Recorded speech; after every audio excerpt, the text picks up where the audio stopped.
भैया light of कर दीजिए।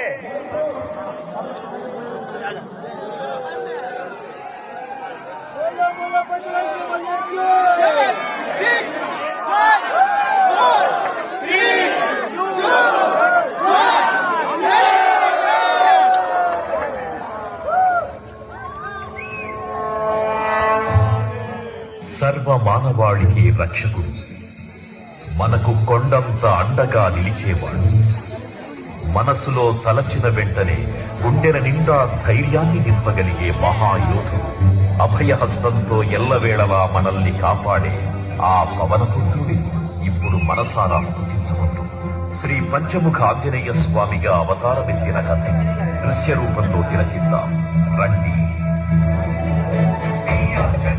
ప్రసన్నాంజనేయం ప్రభాతం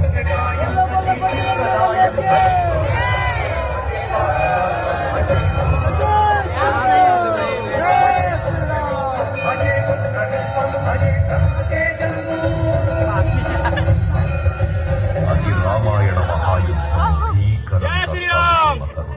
శ్రీరామచంద్రుని సారథ్యం వానర సైన్యంతో విజృంభిస్తూ లక్ష్మణస్వామి తనతో పోరాటం చేస్తున్న రావణుడి కుమారుడు ఇంద్రజిత్ తలని బాణంతో ఒక్క వేటుతో వేరు చేశాడు.